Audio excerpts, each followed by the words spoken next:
Bueno, les cuento de que vamos a hacer les hago una propuesta. La primera palabra de la primera imagen dice celebración de la prótesis.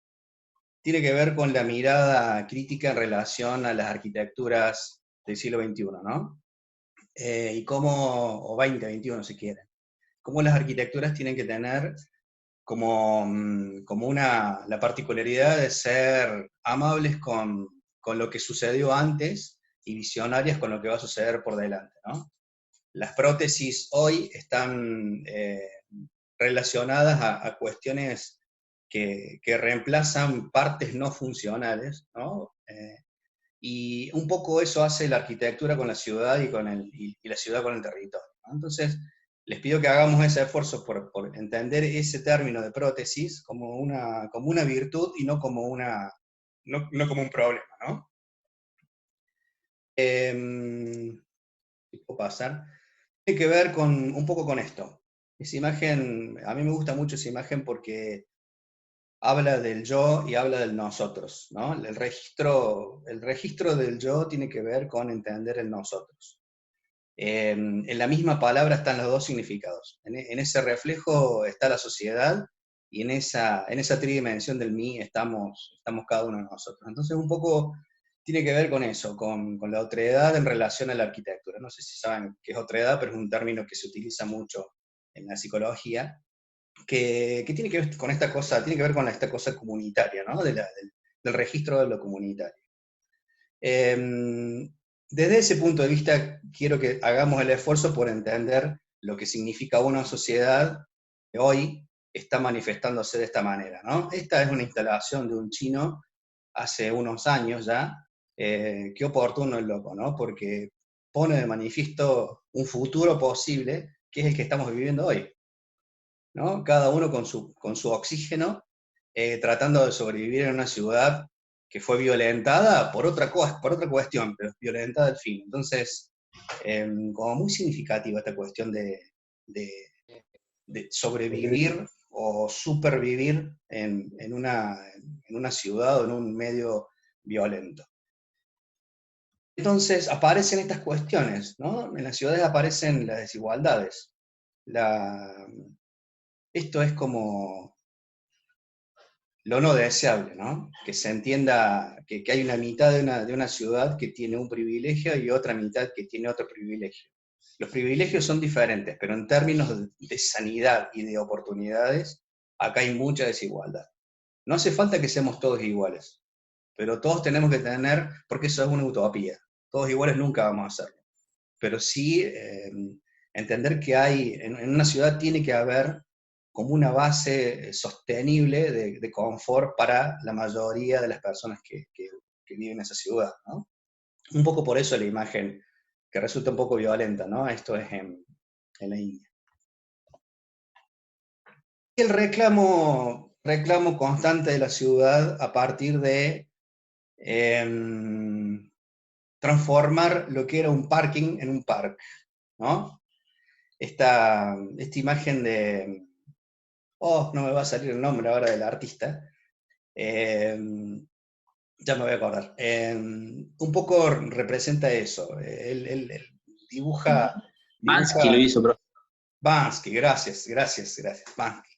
La imagen de Bansky, justamente, ¿no? Inclusive con la cola de los vehículos ahí estacionados, reclamando un parque en donde hoy, con una niña en un columpio, reclamando en donde hoy hay un parking. Entonces la ciudad tiene que volver poco a poco a esos dominios del parque, ¿no? En relación al auto. Hay que ganar como territorio.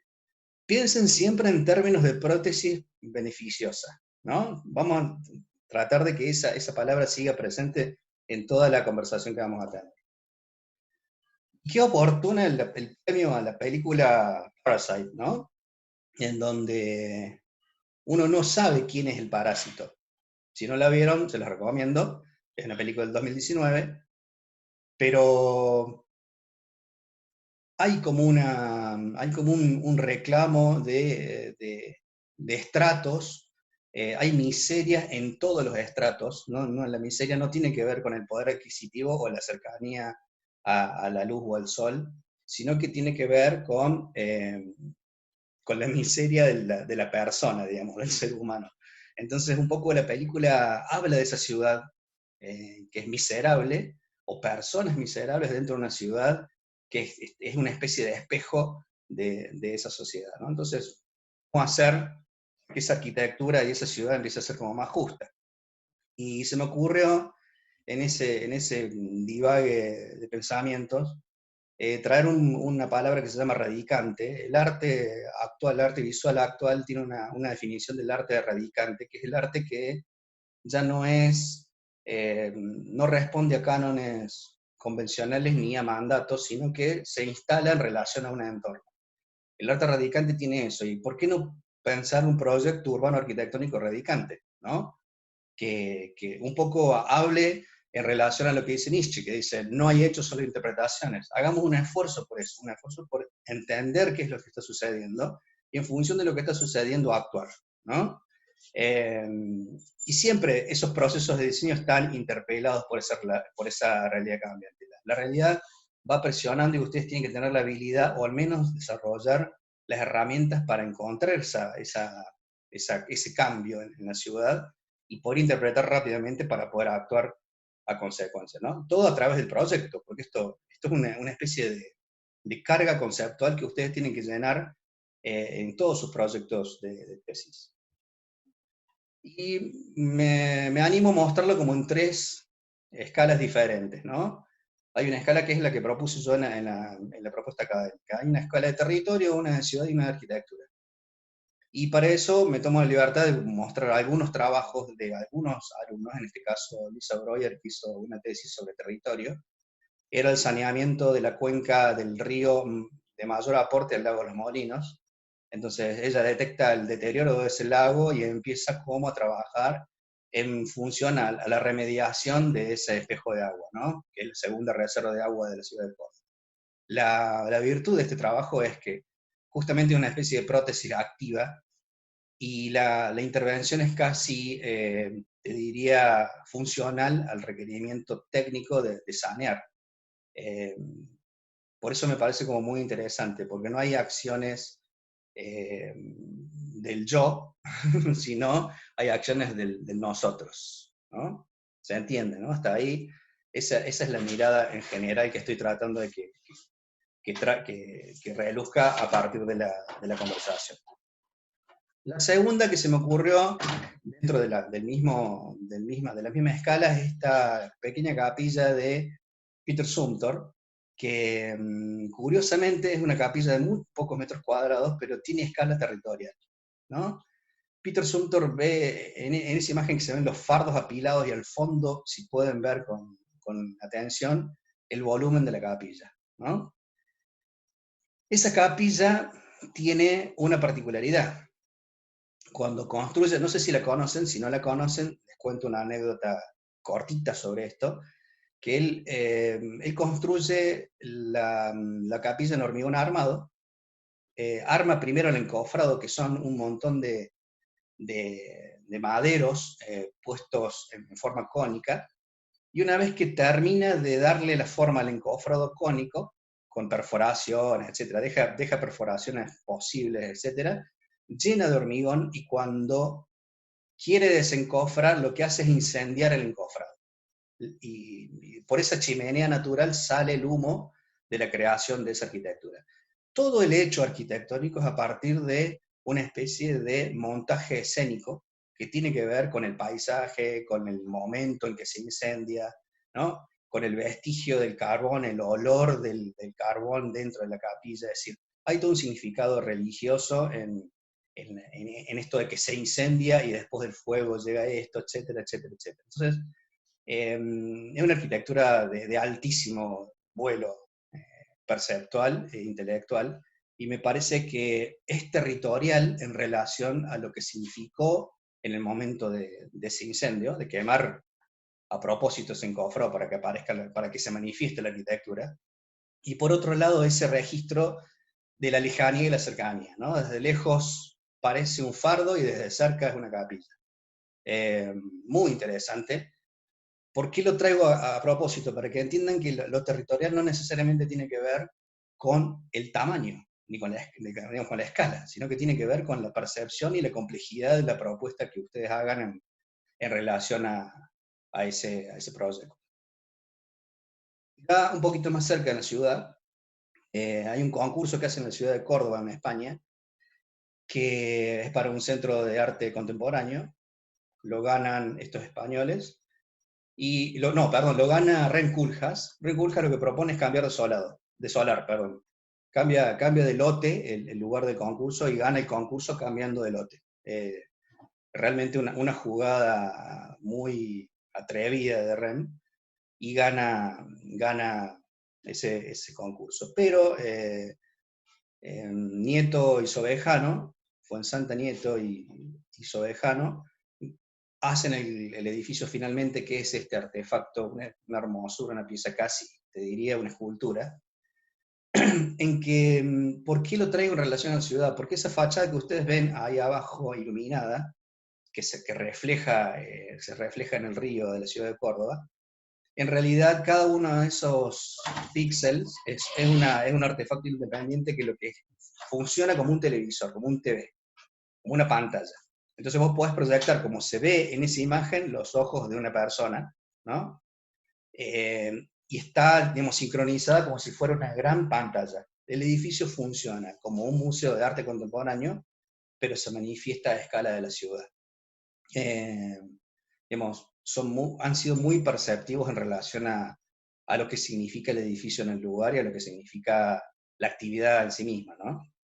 Por otro lado, si se fijan en la vista superior, se ve cuáles son las salas, las geometrías de esas salas y las formas de iluminación, que recién Gaby mostró cómo iluminaron el Museo de Ciencias Naturales. Fíjense que las salas estas también tienen su iluminación cenital, central, y a partir de ahí toman la luz de todos sus laterales, ¿no? Entonces, en toda la zona que está en los alrededores de esa, ¿cómo es? De esas salas, están los apoyos técnicos de la estructura. Bueno, siguiente. Dentro de la misma escala de ciudad, vamos a Anne Lacaton, para mí una de las arquitectas que debería recibir el Pritzker y todavía no lo recibe.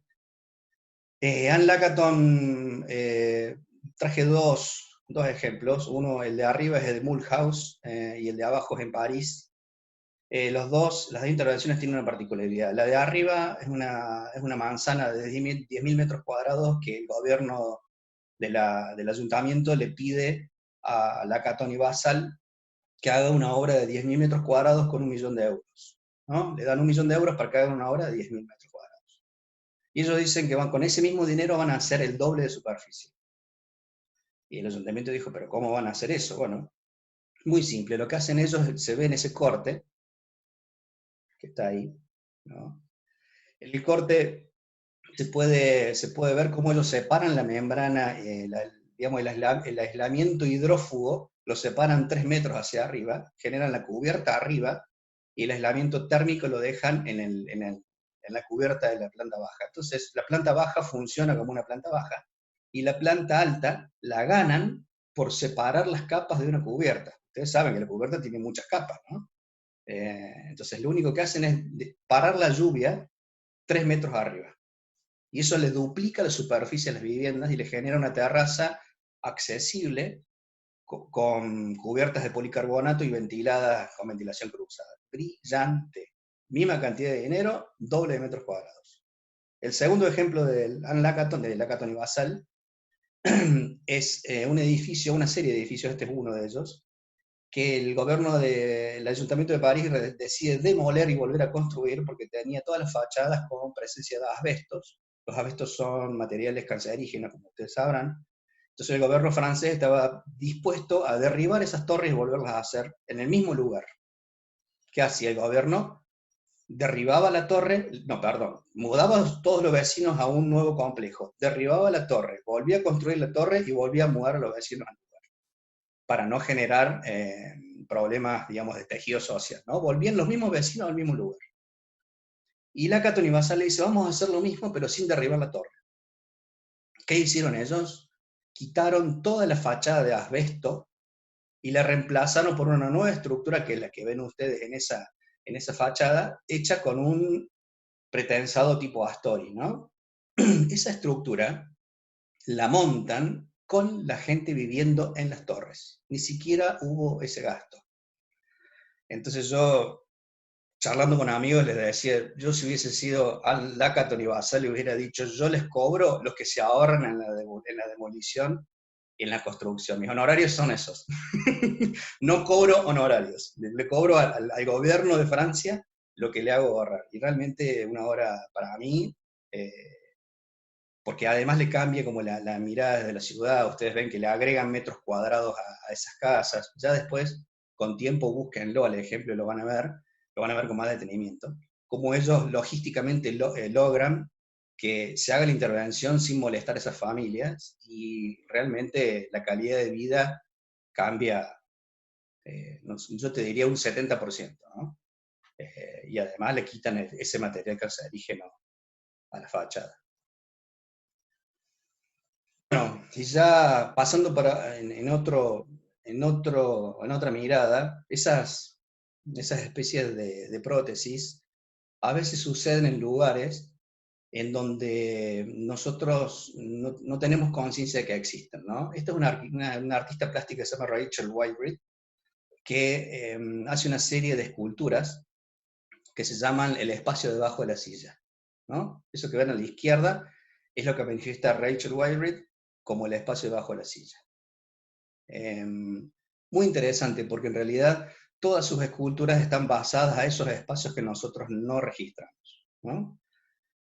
Como anécdota les cuento que Tadao Ando, en Venecia, le encargan una colección privada que remodele la Punta de la Dogana. La Punta de la Dogana, ustedes sabrán, era la antigua aduana de Venecia.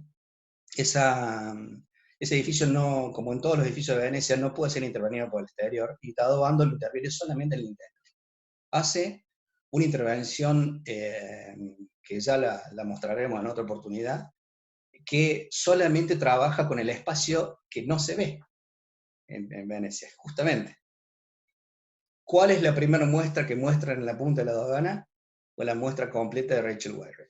Digamos, hasta la curaduría del museo entendió que esa arquitectura era una arquitectura que no se veía, que no se manifestaba, pero que realmente ponía en valor a las cosas que existían, ¿no? No pasa. Bueno,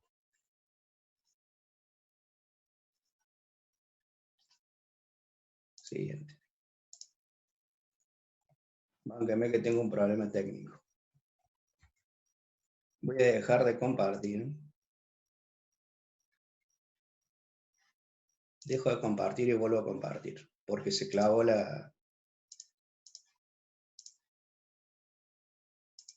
Ajá.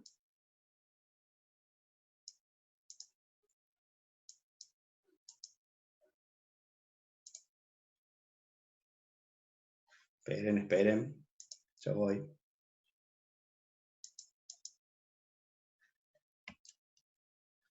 Ahí voy.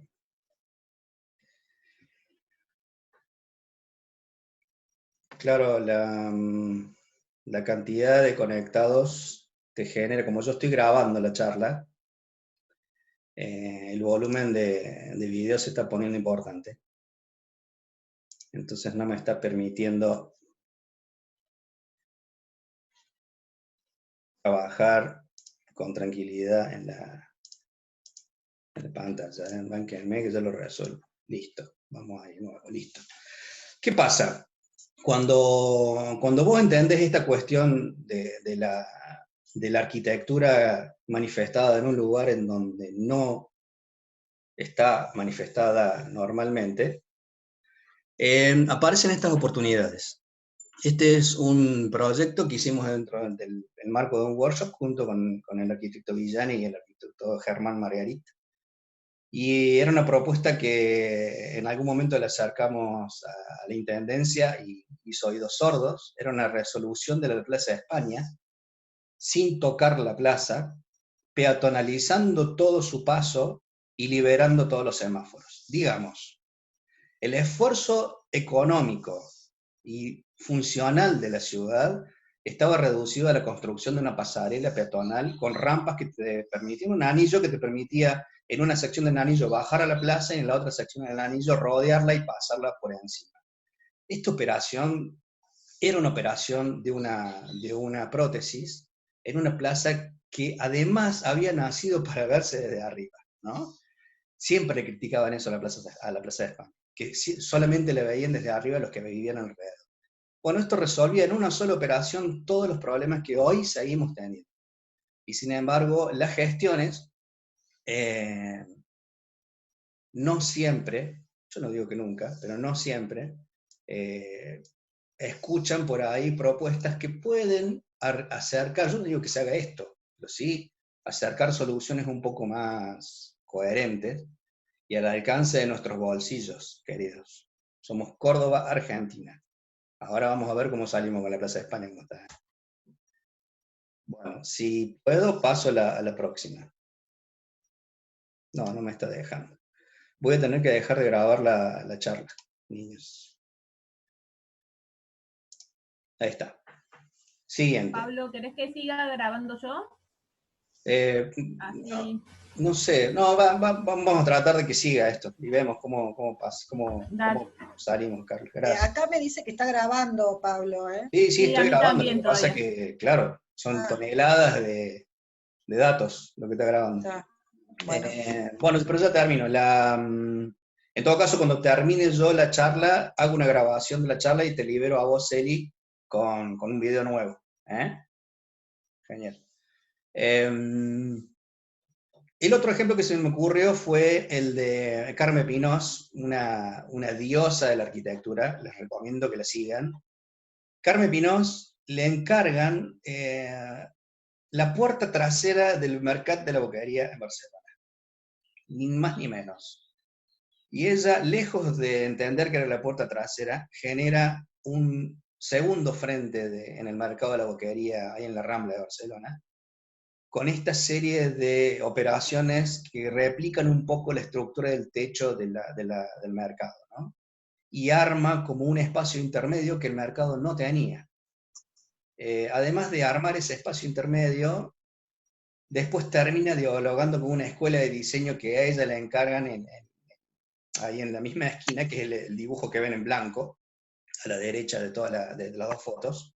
Ese edificio color ladrillo, efectivamente en cerámica flotante, se lo encargan luego de que le encargan la plaza del segundo ingreso del mercado. Es claramente una operación de una especie de prótesis, pero tiene una belleza y una percepción de lo existente que es notable, digamos, ¿no? Ahí te das cuenta que Carmen es la ex mujer, la ex pareja de Harry Miralles. Está clarísimo quién tenía las mejores ideas, ¿no? En esa, en esa dupla. Eh, no, genial, la verdad, muy notable esto. En los mismos términos. Es un concurso que presentamos en Mendoza, que salimos último, pero no importa, lo muestro igual. Era la ampliación de la legislatura en Mendoza. El edificio de la legislatura de Mendoza es lo que ven ahí bajito, neoclásico de principio del siglo XX, y lo que había que anexar era un lote al lado, que de manera vertical, porque necesitaba infraestructura de esa escala. Y lo que se nos ocurrió fue eso, un edificio que está verticalizado, pero que se retira con un pequeño paso, ¿no? Con un vacío, y genera como una especie de gesto en relación al anterior edificio. La maniobra es mínima, pero hace un esfuerzo al plegar ese es un hormigón a la vista, plegar ese hormigón para generar una sombra que celebre aquel edificio, pero que también entienda que hay una cosa contemporánea a nosotros, que es esta nueva arquitectura que necesitaba esa legislatura, ¿no? Este es un edificio que hice hace unos años, acá en Nueva Córdoba, está frente al mercado sur.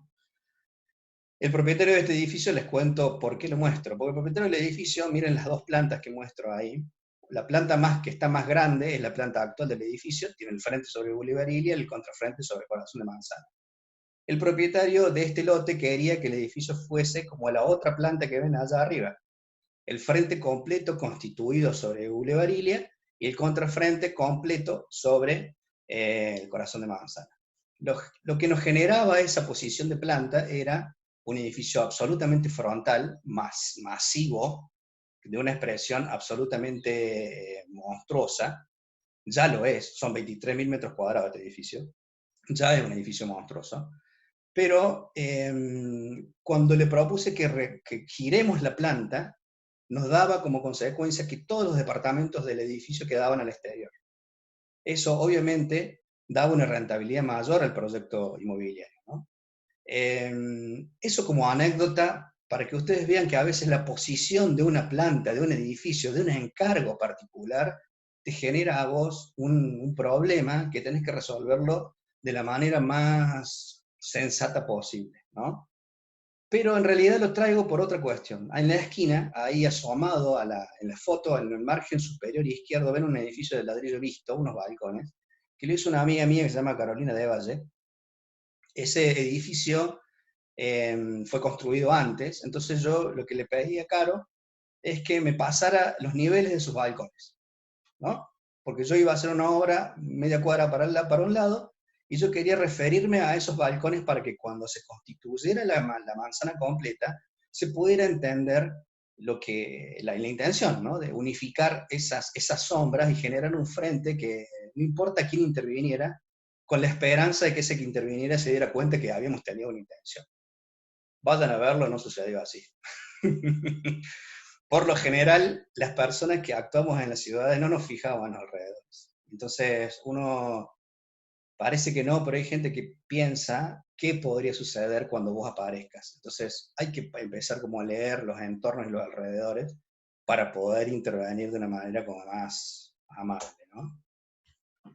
Y ya por ir cerrando, la buenísima noticia del premio Pritzker 2020 para Yvonne Farrell y Shelley McNamara.